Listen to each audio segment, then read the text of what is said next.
Assalamualaikum warahmatullahi wabarakatuh. Saat ini kita akan belajar tentang uji regresi linear sederhana dengan SPSS. Tujuannya, analisis regresi linear sederhana digunakan untuk menguji pengaruh satu variabel terhadap variabel terkait. Syarat uji regresi linear sederhana yang pertama adalah data harus valid dan reliable. Kedua, normal dan linearitas. Dasar pengambilan keputusan, yaitu pengambilan keputusan dalam uji regresi linear sederhana dapat mengacu pada dua hal. Yang pertama adalah membandingkan nilai signifikasi dengan nilai probabilitas 0,05. Yang pertama adalah jika nilai signifikasi kurang dari 0,05, artinya variabel X berpengaruh terhadap variabel Y. Yang kedua, B, jika nilai signifikasi lebih dari 0,05, artinya variabel X tidak berpengaruh terhadap nilai Y. Kedua, membandingkan nilai T hitung dengan T table, yaitu jika nilai T hitung lebih besar dari T table, artinya variabel X berpengaruh terhadap variabel Y. Yang kedua, jika nilai T hitung lebih kecil dari T table, artinya variabel X berpengaruh terhadap variabel Y. Oke, di sini ada data, yaitu data trust kita namakan X, data partisipan kita namakan Y. Di sini juga kita ada 28 sampel. Data ini kita akan masukkan ke data atau input ke SPSS.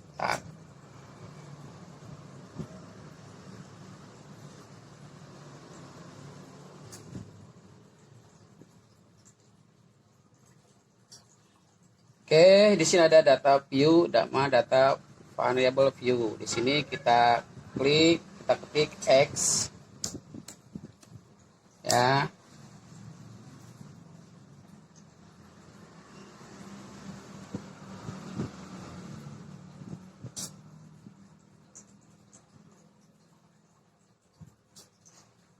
Oke, ada kita X, lalu kita juga klik Y. Nah, di sini juga ada namanya label. Di bagian pertama kita klik itu trust.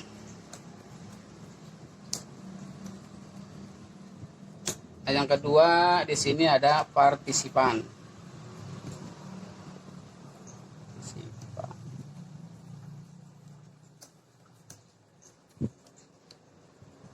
Oke, terus kita masukin, ya, kita copy. Oke, masukin ke data view. Ya, di sini ada data view-nya. Kita klik first with variable names. Oke, lalu kita klik analis. Ada regresi, kita klik linear. Terus partisipannya kita masukin ke dependent, trustnya kita masukin ke independent, lalu kita klik OK. Timbul data seperti ini, ya, timbul data seperti ini. Nanti saya akan jelaskan satu persatu tentang variabel enter remove, model summary, ANOVA, dan koefisien. Oke. Baik, saya akan jelaskan data dari SPSS yang udah kita buat. Ada variable enter remove, ya kan? Ada model summary, ANOVA, dan koefisien. Oke. Kita cek datanya. Di sini ada trust sama enter.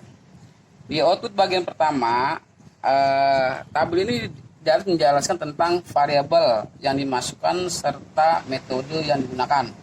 Dalam hal ini variabel dimasukkan adalah trust sebagai variabel independen dan partisipan sebagai variabel dependent.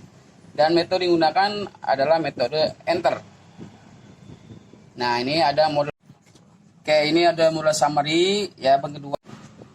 Oke, saya akan jelaskan tentang output SPSS-nya. Sini ada variabel entered dan remove. Itu output bank pertama ini, tabel di atas menjelaskan tentang variabel yang dimasukkan serta metode yang digunakan. Dalam hal ini, variabel yang dimasukkan adalah variabel trust sebagai variabel independen dan partisipasi sebagai variabel dependent. Dan metode yang digunakan adalah metode enter. Terus yang kedua, model Assalamualaikum warahmatullahi wabarakatuh. Saya Injang Hamdani, mahasiswa Universitas Padang Perjuangan, jurusan Psikologi, angkatan 2020, kelas A. Di sini saya akan menjelaskan tentang regresi ganda. Di sini saya kasih data. Yang pertama ada self control, yang kedua ada EQ, yang ketiga ada agresivitas. Kita akan uji asumsi. Yang pertama ada uji normalitas residu, yang kedua ada linearitas, dan ketiga ada multilinearitas, dan keempat ada homoskedasitas. Oke. Pertama kita akan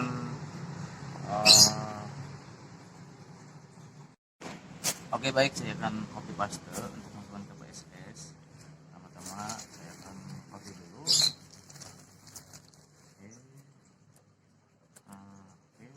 Terus saya akan masuk ke PSS.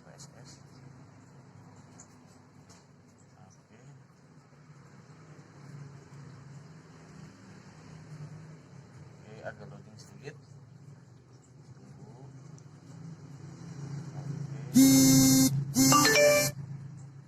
Siap. Sini.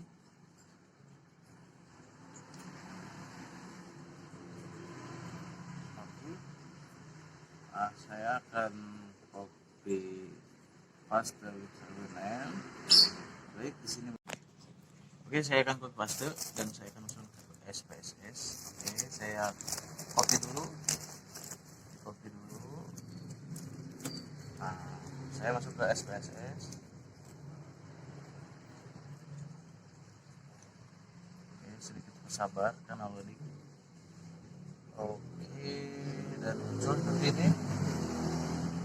Oke, lanjut untuk di paste. Tapi sebelum itu saya akan klik ini. Oke, sini paste with variable names dan muncul seperti ini. Saya masuk ke analis. Oke, masuk ke regresi dan masuk ke linear. Oke, sebelum itu saya akan save. Sebelum kita akan saya centang juga understatus dan continue. Saya akan masukkan ini agresivitas di sini, dan kedua ini saya akan masukkan ke sini. Setelah itu saya akan oke. Dan muncullah seperti ini teman-teman semuanya. Oke, saya akan scroll ya.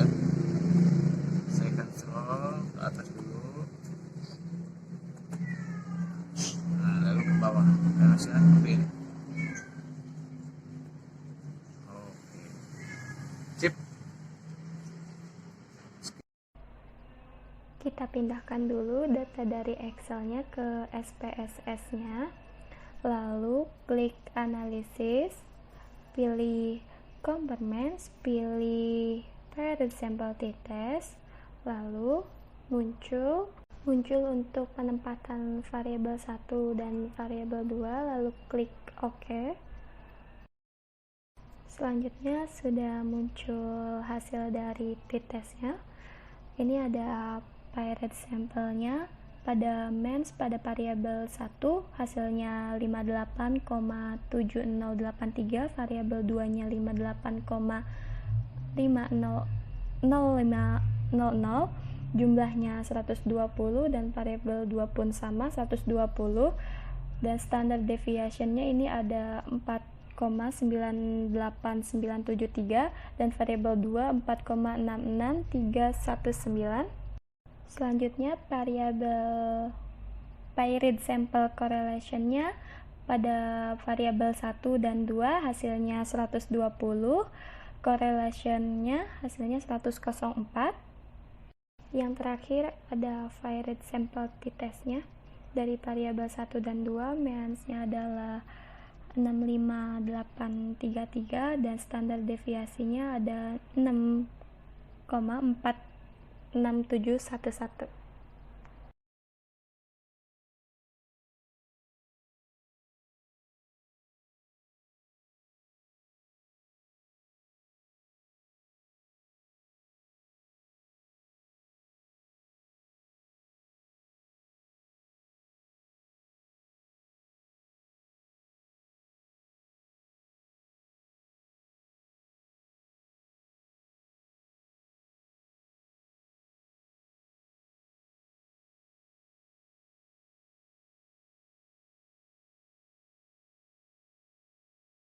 Jika data sampel telah dipindahkan dari Excel ke SPSS, lalu kita klik Analyze, Compare Means, dan Independent Sample T-Test. Lalu budaya organisasi dan kepuasan dipindahkan ke test variabel, dan kelompok dipindahkan ke grouping variabel. Lalu hasilnya ada grup statistik, budaya organisasi kelompok 1 jumlahnya 60, meannya 58,42, standar deviation-nya 4,699, standar error means-nya 607. Lalu kelompok 2 jumlahnya 60, meannya 59,00, standar deviation-nya 5,288, standar error means-nya 683. Lalu kepuasan kelompok 1 jumlahnya 60, means-nya 58,02, standar deviation-nya 4,312, standar error means-nya 557. Lalu kelompok 2 jumlahnya 60, meannya 58,08, standar deviation-nya 5,026, standar error means-nya 649. Lalu independent sample test. Budaya organisasi equal variances assume. F-nya 695, signifikannya 406, T-nya min 639, DF-nya 118, signifikan to toilet-nya 524, mean difference-nya min 583, standar error difference 913, 95% confidence interval of the difference, lower-nya min 2392, upper-nya 1225. Lalu equal variance not assumed. T-nya min 639, DF-nya 1106, 389, significant to toilet-nya 524, mean difference-nya min 583, standard error difference-nya 913, 95% confidence interval of the difference, lower-nya min 2392, upper-nya 1225. Lalu yang kepuasan equal variance assumption-nya F1710, signifikannya 194, T-nya min 078, DF-nya 118, signifikan to toilet-nya 938, mean difference-nya min 067, standar error difference-nya 855, 95% confidence interval of the difference, lower-nya min 1760, upper-nya 1626. Lalu equal variance not assumed. T-nya min 078, DF-nya 115331, signifikan to toilet-nya 938, mean difference-nya min 067, standar error difference-nya 855, 95% confidence interval of the difference, lower-nya min 1760, upper-nya 1627. Untuk tabel one way ANOVA, kamu bisa memindahkan tabel Excel pada SPSS. Setelah itu, pilihlah Analyze, lalu Compare Means, dan pilih lagi One Way ANOVA. Kamu bisa memindahkan budaya pada Dependent List dan kepuasan pada faktor. Lalu oke. Di sini kamu bisa melihat ANOVA dari budaya organisasi. Yang pertama, between groups, yaitu sum of squares 674.103 dan DF-nya 21, lalu mean square-nya 32.100, lalu F-nya 1,375 dan sigma hasil dari budaya organisasi ialah 150. Lalu within groups dari budaya organisasi, sum of square 2.288.609 dan di F 98, lalu mean square-nya 23.354. Total dari sum of square budaya organisasi ialah 2.962.792. Lalu di F, total dari DF ialah 119. Selanjutnya, kamu bisa mengetahui hasil normal data tersebut melalui test of normality. Pertama-tama, pindahkan tabel data Excel ke SPSS. Lalu pilih Analyze, Descriptive Statistic, dan Explore. Setelah itu, pindahkan budaya, dependent list, dan kepuasan pada factor list. Kamu bisa memilih option, lalu centang normality dan pindahkan faktor levels together pada none. Lalu continue dan OK. Setelah itu, kamu bisa melihat hasil dari test of normality ini pada tabel test of normality. Di sini menunjukkan bahwa sigma yang didapat itu 0,00 dan jika data dari sigma kurang dari 0,00 berarti hasil dari data tersebut tidak normal.